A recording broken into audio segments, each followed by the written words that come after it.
October 25, 1944, off Samar Island. Commander Ernest Edwin Evans, 36, from Pawnee, Oklahoma, stood on USS Johnston's bridge, watching the horizon split open with enemy masts. Japanese battleships emerged from the dawn haze at about 45 hours. Evans gripped the rail as salvos from Yamato's 18-inch guns shrieked overhead. Each shell weighed more than Johnston's entire ammunition reserve. His destroyer displaced 2,700 tons. The lead Japanese battleship displaced 72,000. The math spelled annihilation. Could a single destroyer survive against the most powerful surface fleet ever assembled? The answer would define naval warfare for generations. Johnston's crew scrambled to battle stations, while geysers erupted around the thin-hulled escort carriers of Taffy 3. 6 baby flat-tops designed to hunt submarines now faced Admiral Kurita's center force. 4 battleships, 6 heavy cruisers, 2 light cruisers, 11 destroyers. The Japanese had slipped through San Bernardino Strait undetected during the night. They'd bypassed Admiral Halsey's main battle fleet, chasing a decoy force 300 miles north. Now, nothing stood between Kurita's guns and the defenseless transports unloading MacArthur's invasion force at Leyte Gulf. What Evans didn't know, within 3 hours, his suicidal charge would convince the Japanese commander he faced the entire American Third Fleet. Evans had fought across the Pacific for 3 years: Guadalcanal, New Georgia, the Solomons.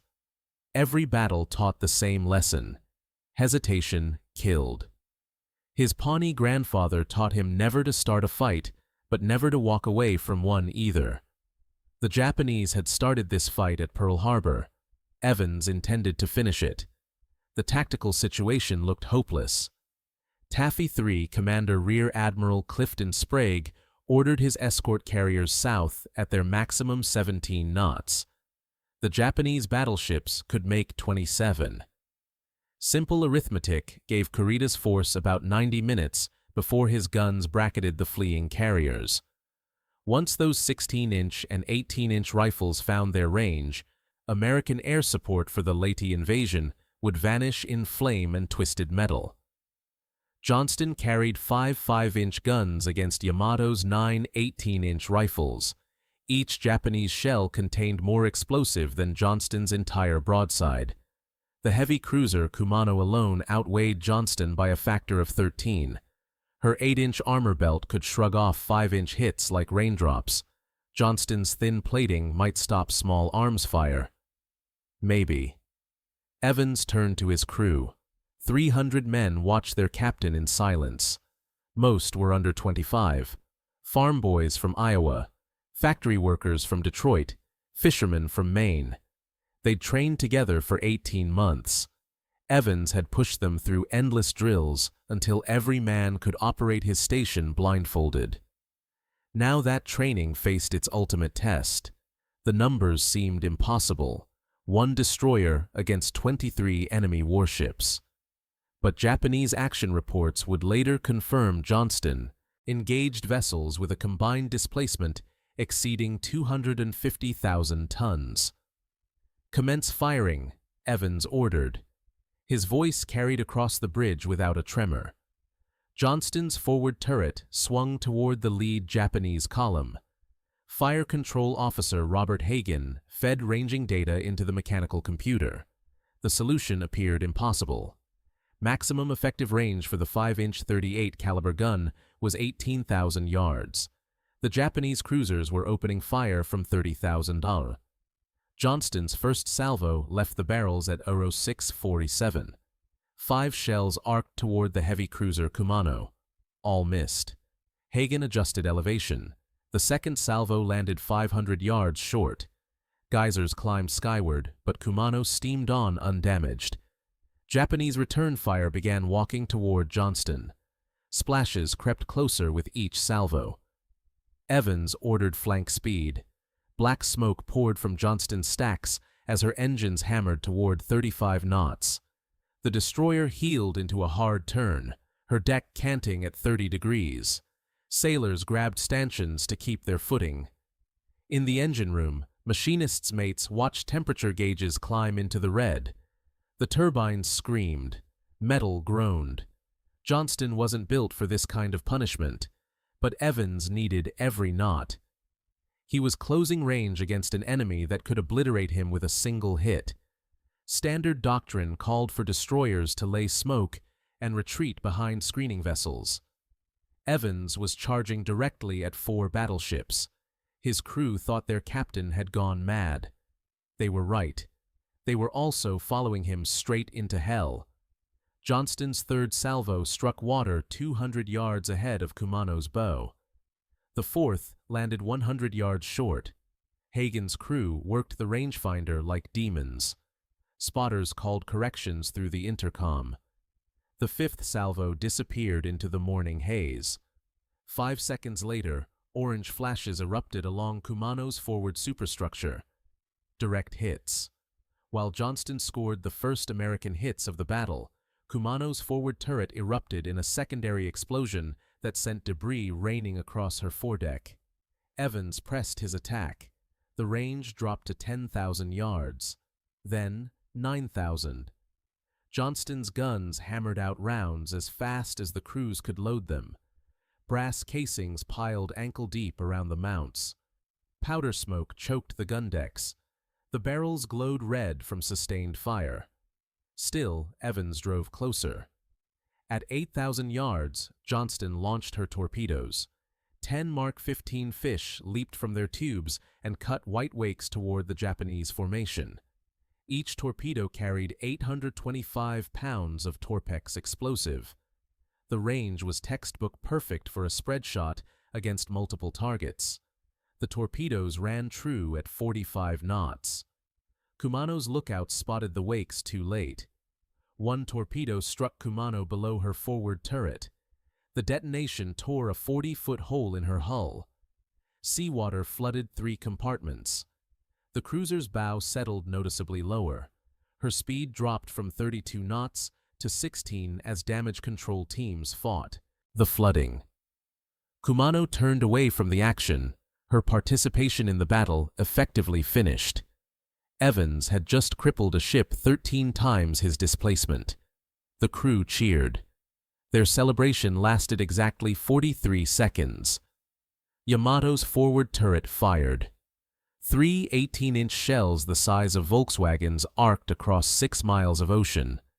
The first shell missed Johnston's stern by 50 feet. Its passage sucked a waterspout 200 feet into the air that drenched the aft deck.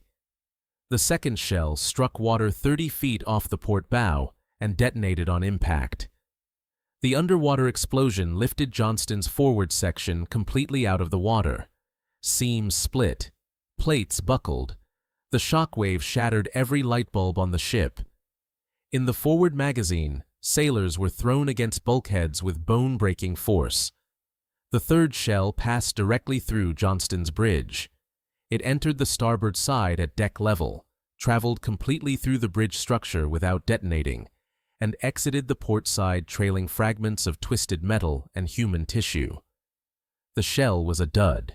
Its passage still devastated everything in its path. Communications gear exploded into shrapnel. Chart tables disintegrated. Fire erupted from ruptured electrical conduits. 3 men died instantly, torn apart by the shell's passage. 7 more went down wounded, including Commander Evans. Metal fragments shredded Evans's left hand. His shirt hung in tatters soaked with blood. Burns covered his torso where flaming debris had struck him. He stayed on his feet through sheer willpower. His good hand gripped the rail while he shouted orders through the smoke and chaos. Johnston had to keep moving. Stopping meant death. Could Evans keep fighting with his ship's bridge demolished and his crew bleeding around him? The answer would emerge within the next hour as Japanese fire intensified.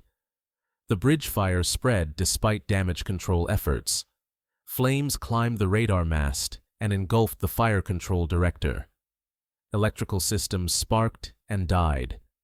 Johnston's sophisticated gunnery computer was now a smoking pile of melted circuits. Her main battery reverted to local control, with each gun crew aiming independently like something from the age of sail. Evans refused medical attention. Corpsman attempted to treat his wounds while he continued directing the ship's movements. He ordered Johnston behind the smoke screen that Taffy 3's other escorts were laying. The destroyer disappeared into a thick gray wall that reduced visibility to 50 yards. Inside the smoke, Evans took stock of his situation. Johnston's forward engine room had flooded when the near-miss ruptured hull plates. Speed dropped to 17 knots. One boiler was offline. The bridge was gutted. Communications with the aft section were severed, forcing runners to carry messages between stations. Casualties mounted as corpsmen worked through the wounded sprawled across the deck. The ship's doctor operated in the wardroom using battle lanterns for light after the main electrical system failed. They had bought approximately 8 minutes of survival time. Kurita's formation was adjusting course to bring more guns to bear. Once the Japanese found their range again, Johnston would face concentrated fire from multiple vessels. No destroyer could survive that weight of metal. Evans faced a choice. He could retreat deeper into the smokescreen and attempt to link up with the other escorts. That was the tactically sound decision. It was also certain death by another name. The Japanese would pursue and destroy the scattered escorts one by one while their battleships hunted down Taffy 3's carriers. Or he could attack again. His Pawnee heritage taught that a warrior's honor came from protecting those who couldn't protect themselves. 6 escort carriers filled with American pilots and sailors depended on Johnston buying them time to escape. The transport ships at Leyte carried thousands of soldiers and tons of supplies. MacArthur's entire invasion hung in the balance. Evans made his decision in the span of a heartbeat. Johnston would attack. Lieutenant Robert Hagen watched Commander Evans through the smoke and tried to understand what his captain was thinking. Hagen, 24, from San Diego, had served as Johnston's gunnery officer since her commissioning. He'd seen Evans drive the destroyer through typhoons and air attacks without flinching, but charging battleships with a crippled ship crossed into madness. Evans issued orders through a chain of runners since the internal communications were dead. Johnston would emerge from the smokescreen and engage the Japanese rear guard. Not the battleships this time. The heavy cruisers trailing Kurita's formation offered better targets. They were closer, faster, and more vulnerable to the kind of close-range knife fight Evans intended to force. What Kurita didn't know, Evans's apparently suicidal tactics were creating exactly the confusion the American commander needed to save Taffy 3. Johnston's crew scrambled to execute their captain's orders despite the ship's damage. Electricians bypassed destroyed circuits to restore power to critical systems. Damage control parties shored up bulkheads in flooded compartments.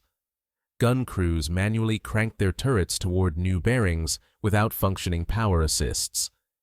The ship became an improvised collection of jury-rigged solutions held together by determination and electrical tape. In the aft engine room, Chief Machinist's mate, Robert Billy, coaxed the surviving boilers to maximum output.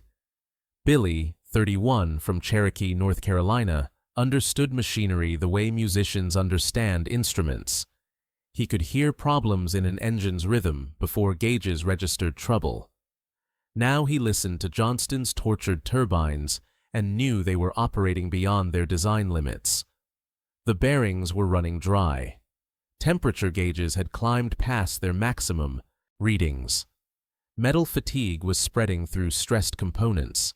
The engines might hold together for another hour. They might seize up in the next 5 minutes. Would Johnston's engines fail before Evans could execute his attack? The mechanical stresses were approaching catastrophic levels. Billy had his crew dump lubricating oil directly onto the hottest bearings. The oil vaporized instantly in clouds of acrid smoke, but the bearings kept turning. He ordered maximum steam to the turbines, despite the danger of explosion. If the boilers blew, they'd take half the crew with them.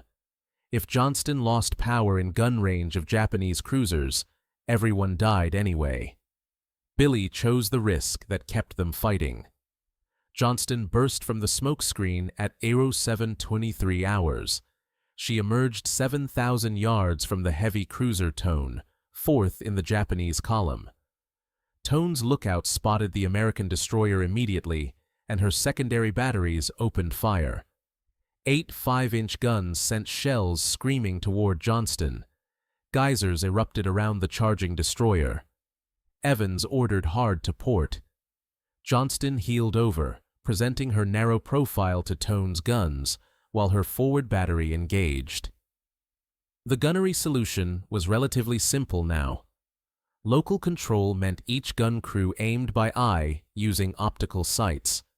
They could see Tone clearly across the narrowing gap. Range, bearing, and lead were obvious. The gun captains made their own corrections and fired independently. Johnston's forward guns hammered out rounds in an irregular rhythm, determined by each crew's loading speed. Shells struck Tone's superstructure. More rounds penetrated her thin upper armor and exploded in crew spaces. Tone's secondary battery faltered as American 5-inch rounds tore through gun crews and damaged fire control equipment. Her main 8-inch turrets swung toward Johnston, but the range was too close for the heavy rifles to depress far enough. Tone's big guns couldn't aim low enough to hit their tormentor. Evans had deliberately closed inside Tone's minimum engagement range.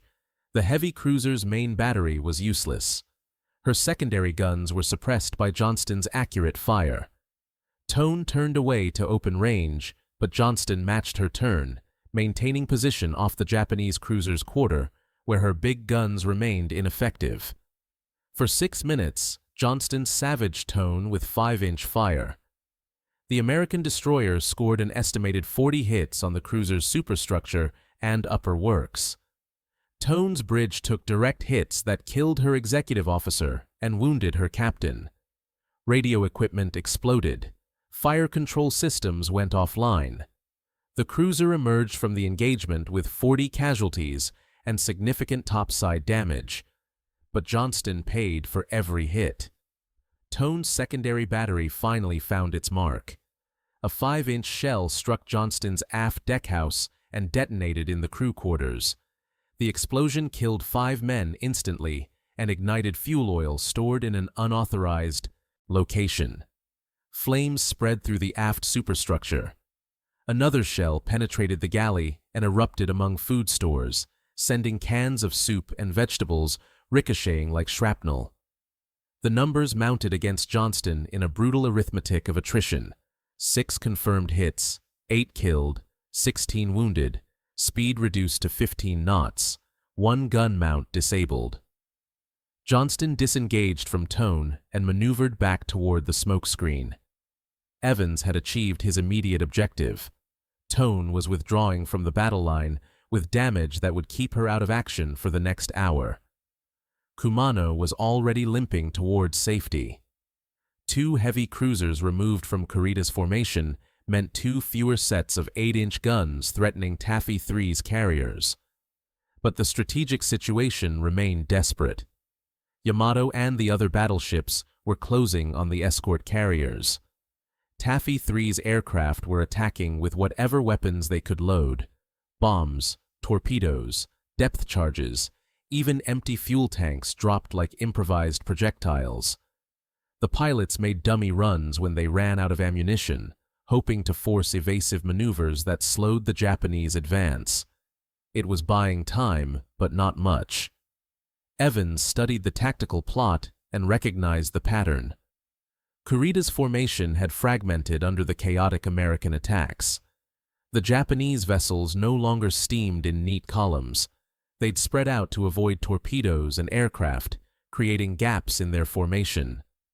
Those gaps were vulnerabilities Evans could exploit. He ordered Johnston toward the largest gap between the battleship Congo and the heavy cruiser Haguro. If he could position Johnston in that space, He could force both Japanese vessels to maneuver away or risk collision. More maneuvering meant more time wasted.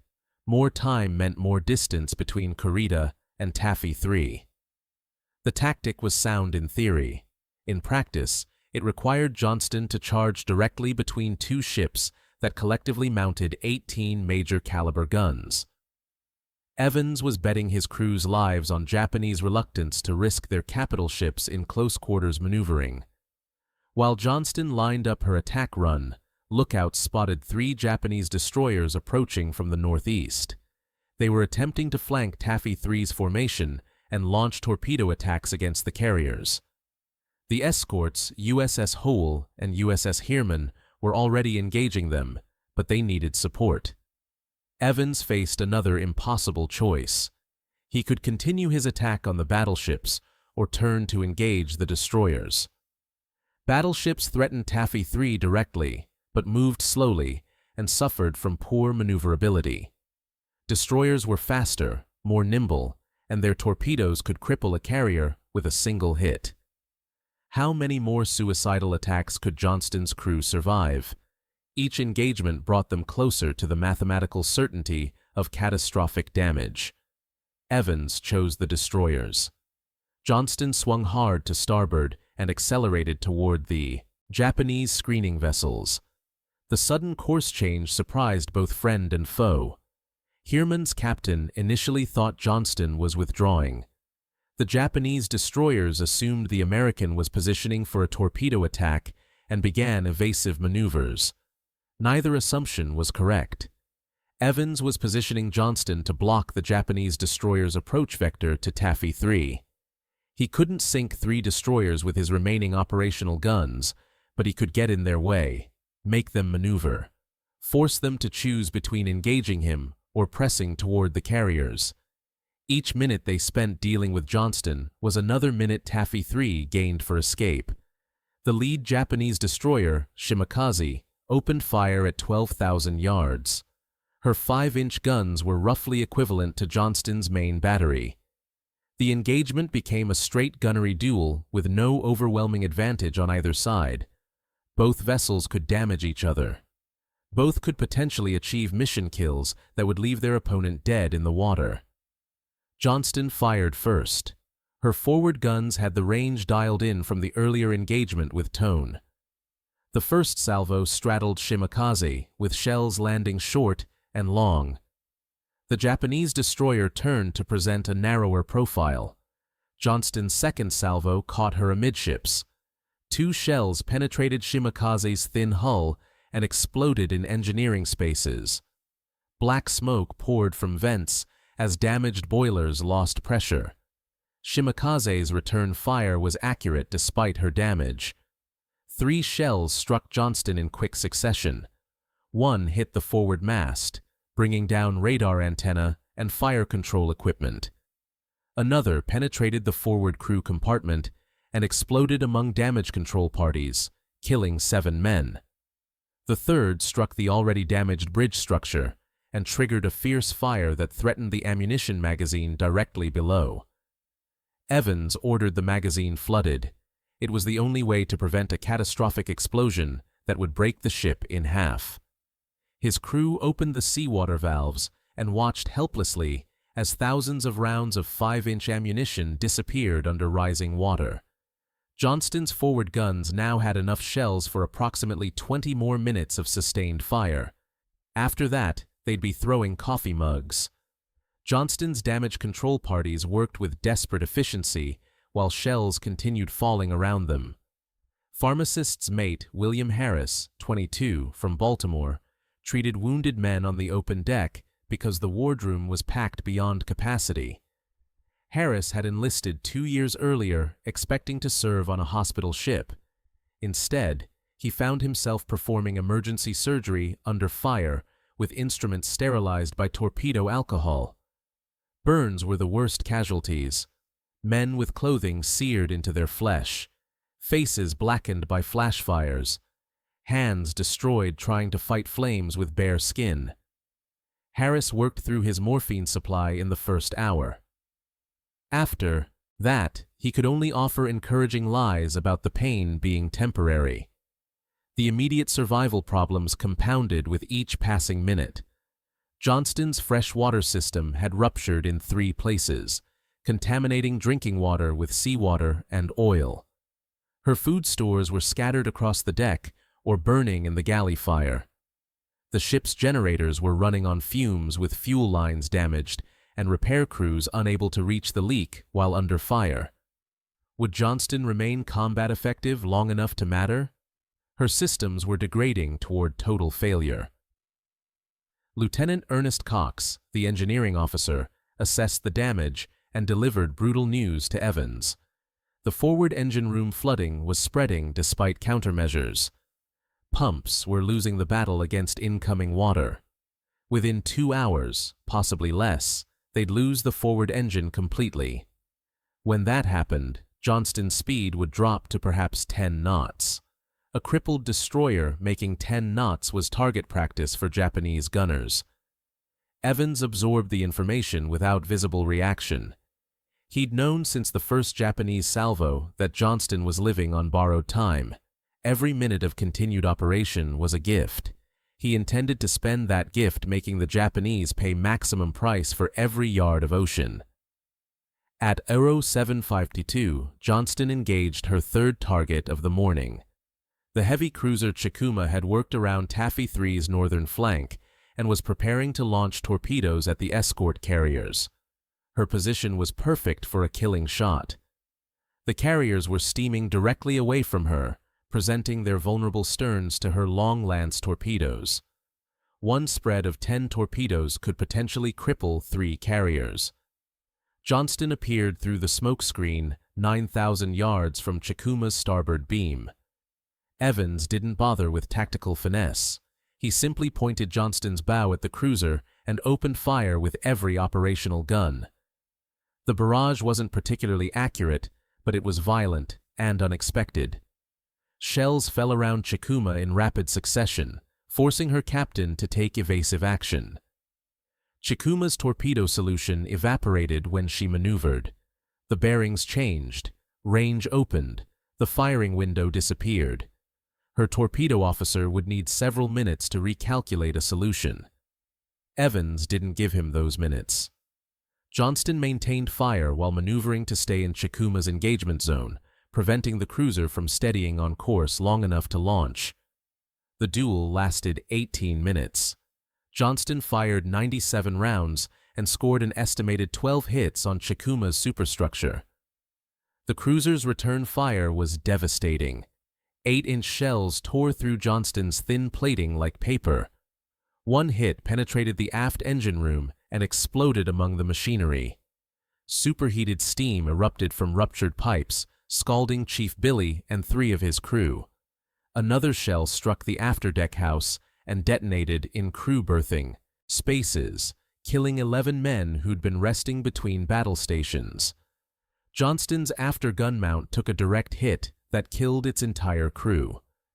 The shell penetrated the gun shield and exploded inside the mount, turning the enclosed space into an abattoir. Powder charges detonated in sympathetic explosions that sent the gun barrel tumbling across the deck like a discarded toy. The accumulated damage was approaching critical mass.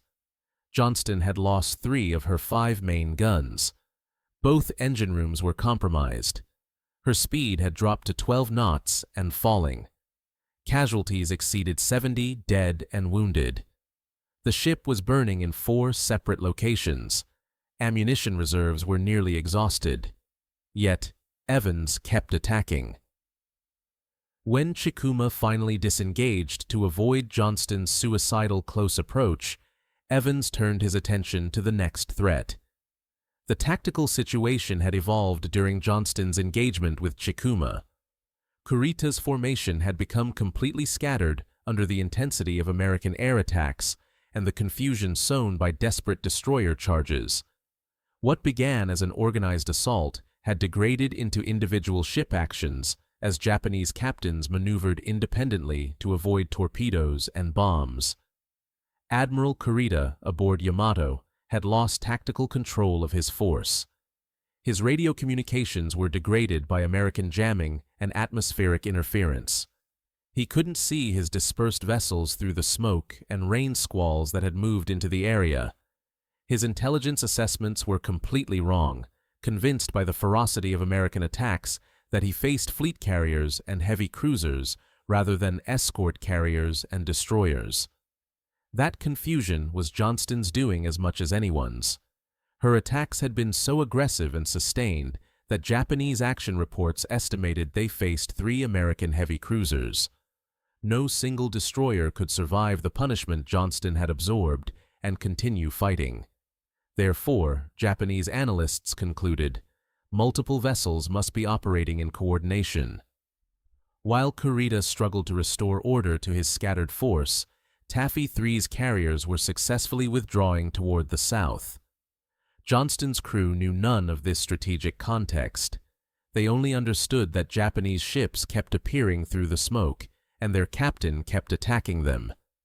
Chief Gunner's mate Oscar Cromer, 28, from Chicago, commanded the remaining functional gun mount. His crew had fired over 300 rounds since dawn. The gun barrel was so hot, it glowed cherry red even in daylight. The breech mechanism was jamming every third round from thermal expansion. Cromer's crew worked the weapon with bare hands, wrapped in wet towels to avoid burns. They had approximately 40 rounds remaining. After that, Johnston's main battery would consist of small arms and profanity. At 08:23, lookouts spotted 4 Japanese destroyers approaching from the east. They were fresh vessels that hadn't yet engaged, American forces. Their approach suggested they were moving to screen the scattered Japanese heavy units, while Kurita attempted to reorganize his formation. Evans ordered Johnston toward them. His executive officer, Lieutenant Commander James Anderson, protested. Johnston was barely floating. Her speed was down to 10 knots. She was burning in multiple locations. She had minimal ammunition and no torpedoes. Attacking 4 fresh destroyers with a crippled ship was suicide without purpose. Evans overruled him. Purpose was buying more time. Every Japanese vessel Johnston engaged was a vessel not shooting at Taffy 3's carriers. The mathematics were simple, even if the outcome was certain. Could 4 men with 40 shells and a dying ship accomplish anything against 4 undamaged warships? The answer would define their final minutes. Johnston closed to 8,000 yards before the Japanese destroyers opened fire. Their initial salvos were tentative, uncertain why a single American destroyer was charging their formation. The hesitation lasted perhaps 30 seconds. Then all 4 destroyers concentrated their fire on Johnston. The water around Johnston erupted in a forest of shell splashes. Geysers climbed 100 feet into the air. The destroyer vanished completely in the spray and smoke. She emerged still steaming forward, with her remaining guns firing. Chief Cromer's mount sent rounds toward the lead Japanese destroyer in a steady rhythm. Load, aim, fire. Repeat until the ammunition ran out, or the gun exploded, or enemy shells ended everything. 1 round struck the lead destroyer's bridge, killing her captain and disrupting their formation. Another hit penetrated a magazine and triggered a fierce fire. Johnston was dying, but she was taking bites out of her killers with her last strength. Then, Johnston's luck finally ran out. Multiple shells struck simultaneously across her length. One penetrated the forward magazine that had been flooded earlier. The explosion below the waterline buckled hull plates and opened the forward section to the sea. Another shell hit the remaining engine room. The turbines seized with a tortured scream of tearing metal. Johnston went dead in the water. Without engine power, the destroyer wallowed in the swells. She began listing to port as water poured through ruptured plates. The list increased to 10 degrees, then 20. Damage control parties abandoned efforts to save the ship and began preparing to abandon her instead. Evans stood on the canting deck and watched his ship die around him. 3 years of service, dozens of actions from Guadalcanal to the Philippines. It was ending here in the waters off Samar, with his crew preparing to swim for their lives.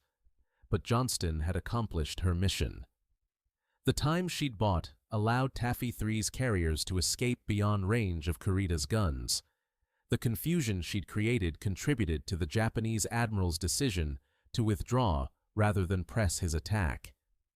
One destroyer hadn't defeated a battleship force, but one destroyer had delayed them long enough for the strategic situation to shift decisively. At 0945 hours, Commander Evans gave the order to abandon ship. USS Johnston had been fighting continuously for 3 hours. She'd engaged 7 different enemy vessels. She'd survived hundreds of shell hits and near misses. Now she was settling by the bow with her forward deck awash and fires spreading unchecked through her superstructure. The crew moved with practiced efficiency despite their exhaustion and wounds. They drilled abandoned ship procedures countless times during training. Those drills were saving lives now as men helped wounded shipmates over the side and into the oil-slicked water. Life rafts deployed automatically. Men formed human chains to keep groups together in the swells. Evans remained on the bridge as his crew went over the sides. He'd been first aboard when Johnston commissioned. Naval tradition demanded he be last to leave. He watched 141 men enter the water. Some swam strongly toward rafts. Others barely stayed afloat, kept alive by shipmates who refused to let them drown after surviving the battle. The Japanese destroyers had ceased firing when Johnston went dead in the water. Their captains recognized the American vessel was finished. Some Japanese sailors lined their rails and saluted the sinking destroyer in respect for her crew's courage. War had rules even in its most violent moments. Johnston had earned that respect with blood and determination. Could Evans have saved more lives by surrendering earlier? The question would haunt survivors for decades. Evans descended to the main deck as Johnston's list increased past 30 degrees. The destroyer was rolling onto her side, exposing her barnacle-encrusted hull. Seawater poured through hatches and ventilators. Air trapped in sealed compartments erupted in geysers as the pressure increased. The ship groaned with sounds no vessel should make, metal tearing and bulkheads collapsing as structural integrity failed. At 9:05 USS Johnston capsized completely, her keel briefly visible above the surface before she began her final plunge. Men in the water watched their home disappear beneath the waves. The destroyer slid stern first into 4,200 fathoms of water, taking 186 men with her. Commander Evans was not among the survivors in the water. Multiple witnesses reported seeing him on deck as Johnston rolled. Some claimed he went below to check for trapped crewmen. Others said he remained at his post on the bridge. The exact circumstances of his death remained unclear. What was certain, he died with his ship as captains had done for centuries of naval warfare. Lieutenant Hagen floated among the wreckage and tried to process what had happened. They'd survived. Some of them. 141 men made it into the water alive. But the realization brought no relief. They were floating in hostile waters 60 miles from friendly territory. The Japanese fleet surrounded them. Rescue seemed impossible. How many of Johnston's crew would survive the next hours? Sharks patrolled these waters. Exposure killed quickly in the tropical sun. Japanese destroyers circled the survivors, but made no attempt to pick them up. International law required belligerents to rescue enemy sailors when practical. Clearly, the Japanese commanders didn't consider it practical, with American aircraft still in the area. The destroyers withdrew to the northeast, leaving Johnston's crew to their fate. The wait for rescue began. Men clung to debris and life rafts, while the sun climbed higher. Fuel oil covered everything, coating skin and burning eyes. Some men vomited from swallowing the toxic mixture. Others simply gave up, letting go of their rafts and sinking beneath the surface. Shipmates tried to grab them, but exhaustion made everyone's grip weak. Chief Billy organized the survivors within reach. Despite his steam burns, he moved between rafts counting heads and maintaining morale. He'd survived this long through skill and determination. He intended to keep surviving until rescue arrived, or his body finally gave out. His crew needed leadership.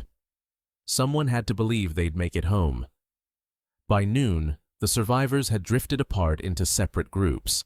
Communication between rafts became impossible, as swells and current separated them.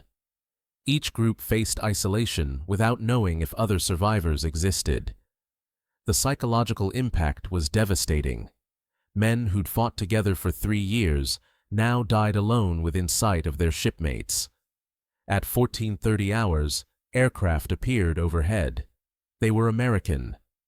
The survivors waved and shouted until their throats bled. The planes circled twice, then departed.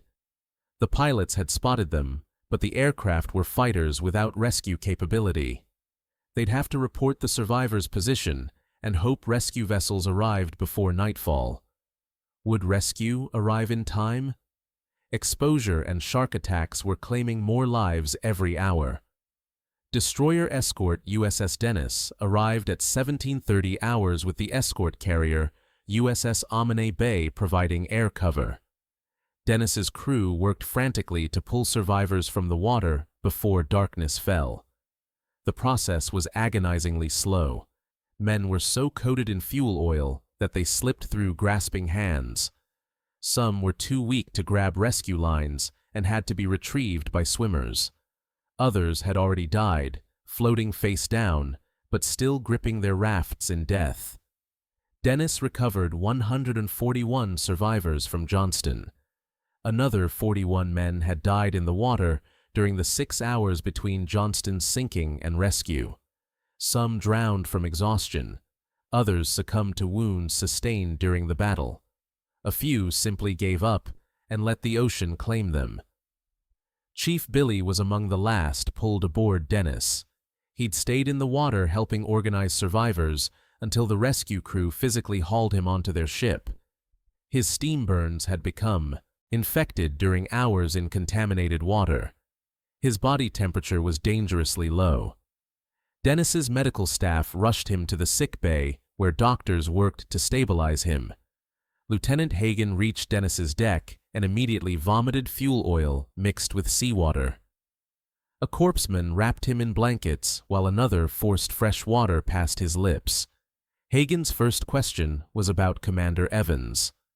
The corpseman's silence provided the answer. Evans hadn't made it. Other survivors asked about their shipmates. Dennis's crew could only shake their heads and offer blankets. The roster of missing grew as survivors compared notes about who they'd seen go into the water and who they hadn't seen since. The final count wouldn't be complete for days. Ships don't carry complete manifests during combat operations. Personnel move between battle stations. Records burn with the ship. The strategic outcome of the battle off Samar became clear in the following days. Admiral Kurita had withdrawn his center force despite having Taffy 3 at his mercy.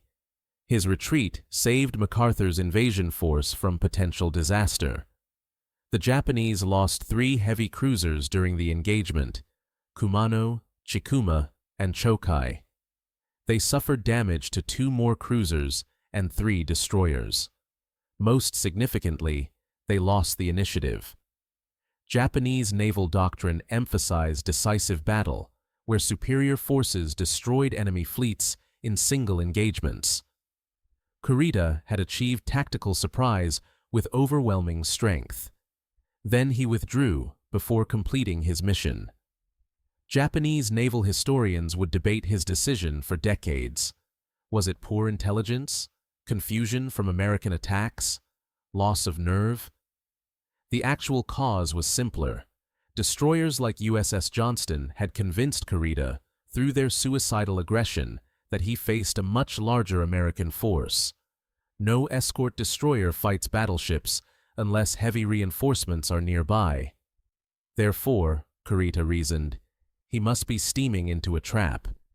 He withdrew to preserve his force rather than risk annihilation. That analysis was completely wrong, but Johnston's sacrifice had made it seem plausible enough for a Japanese admiral to abandon his objective despite overwhelming advantages. While survivors recovered aboard Dennis, the tactical reports began reaching higher command. Admiral Nimitz read the preliminary accounts with growing amazement. Escort carriers and destroyers had turned back the largest Japanese surface force of the Pacific War. The destroyer actions in particular seemed impossible. Ships displacing 2,000 tons had engaged battleships displacing 70,000 tons and survived long enough to matter strategically. What emerged from tactical analysis was Johnston's unique contribution. She'd engaged more enemy vessels than any other American ship in the engagement. She'd scored hits on 2 heavy cruisers and multiple destroyers. She'd forced enemy maneuvers that broke up Kurita's formation. Most significantly, she'd attacked with such ferocity that Japanese commanders believed they faced superior forces. Did one destroyer change history? The evidence suggested yes. During the battle off Samar, USS Johnston engaged 7 separate enemy warships over 3 hours of continuous combat. She scored confirmed hits on heavy cruisers, Kumano and Chikuma, plus hits on 4 destroyers and the cruiser Tone. This represented more enemy engagements than most destroyers accomplished in their entire war service. Johnston fought longer and harder in one morning than most vessels experienced in years of deployment. The numbers told a story of sustained violence. Johnston fired approximately 400 rounds from her 5-inch guns, launched 10 torpedoes, and absorbed over 200 shell hits and near misses before sinking. Her crew suffered 186 killed from an initial complement of 327, representing a casualty rate of 57%. No American destroyer in World War II absorbed more punishment while remaining combat effective. What made Johnston's sacrifice strategically decisive? Kurita's withdrawal saved an estimated 40,000 American troops from potential annihilation at Leyte Gulf. The causation chain began with tactical actions and escalated through operational impacts to strategic consequences that altered the Pacific War's trajectory. Tactically, Johnston crippled Kumano and damaged Chikuma, removing 2 heavy cruisers from Kurita's battle line. Those losses reduced Japanese firepower by approximately 20% and forced defensive maneuvering that broke formation cohesion. Operationally, Johnston's attacks combined with other escort actions created confusion that Kurita interpreted as encountering major fleet units. His intelligence assessments were already compromised by earlier aircraft attacks that disrupted communications. Johnston's ferocity reinforced incorrect conclusions about American force strength. Kurita believed he faced at least 3 heavy cruisers based on the volume and accuracy of American fire.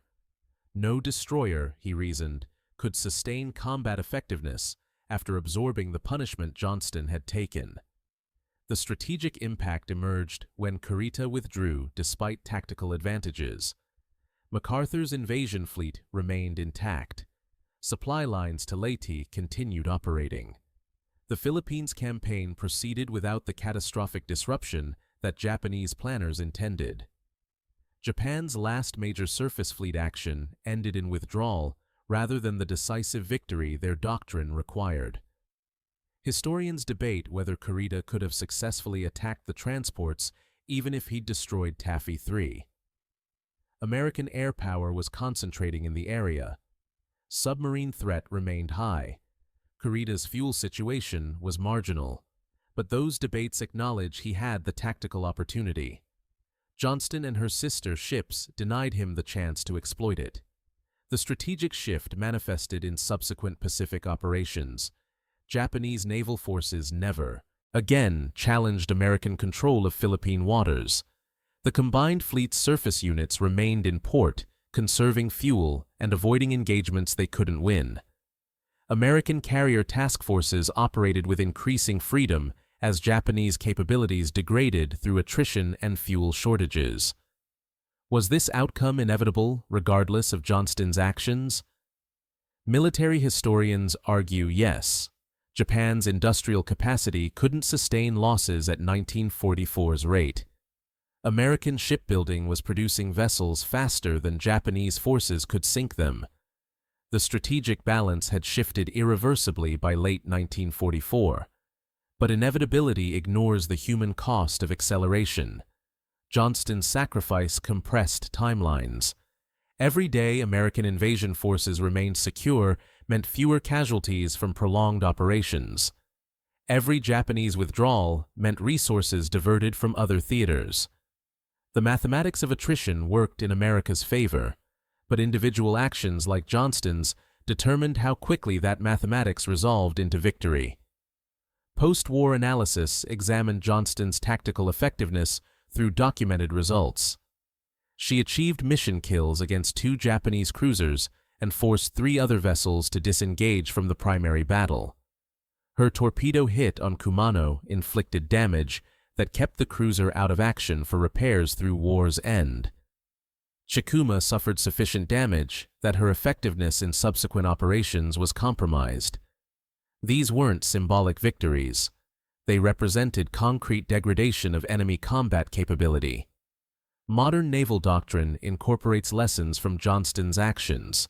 Surface warfare training emphasizes aggressive maneuver and initiative even when facing superior forces. The concept of violence of action derives partially from destroyer actions at Samar. Attack with maximum intensity at decision points, regardless of force ratios. Create confusion through unexpected maneuvers. Exploit enemy hesitation. Could modern warships replicate Johnston's achievement? The technological gap between current platforms makes historical comparisons difficult. Modern sensors and weapons would either prevent Johnston from closing to attack range or allow her to strike from beyond visual range. But the fundamental principle remains valid. Aggressive action by inferior forces can achieve disproportionate impact through psychological and tactical effects. Commander Ernest Evans received the Medal of Honor posthumously in November 1944. The citation recognized his extraordinary heroism and complete disregard for his own safety during the battle off Samar. His family accepted the award at a ceremony in Washington. His Pawnee nation honored him as a warrior who upheld the highest traditions of their people. Lieutenant Robert Hagen survived the war and returned to San Diego, where he worked as a civil engineer. He never spoke publicly about Johnston until 1962, when a reunion of survivors convinced him to record his experiences. His oral history became a primary source for subsequent research about the battle. Hagen died in 1989 at age 69, having lived 45 years longer than his captain. Chief Billy recovered from his burns and served on 2 more destroyers before retiring in 1947. He returned to Cherokee, North Carolina, and worked as a mechanic until 1982. He attended Johnston reunions when health permitted, but found the memories increasingly painful as fellow survivors died. Billy was the last surviving Chief Petty Officer from Johnston when he died in 1996 at age 82. Would they choose differently if given another chance? Survivors unanimously said no. The wreckage of USS Johnston rests in 4,200 fathoms off Samar, deeper than Titanic. In 2019, explorers located her hull using deep-sea submersibles. Video footage showed her forward section torn open by internal explosions. Her bridge structure collapsed from multiple shell hits, her torpedo tubes empty from launching her final spread against Kumano. The destroyer rests upright on the bottom, her bow pointed toward the last target she engaged. October 25, 1944, off Samar Island. Commander Ernest Evans watched Japanese battleships emerge from the dawn and made a choice. 3 hours later, his ship was gone, and 186 men were dead. but 6 escort carriers escaped to fight another day. An invasion force of 40,000 troops remained secure. The largest Japanese surface fleet assembled in the Pacific War withdrew without completing its mission. 1 destroyer against 23 warships. The mathematics said annihilation. The outcome proved mathematics insufficient to calculate courage.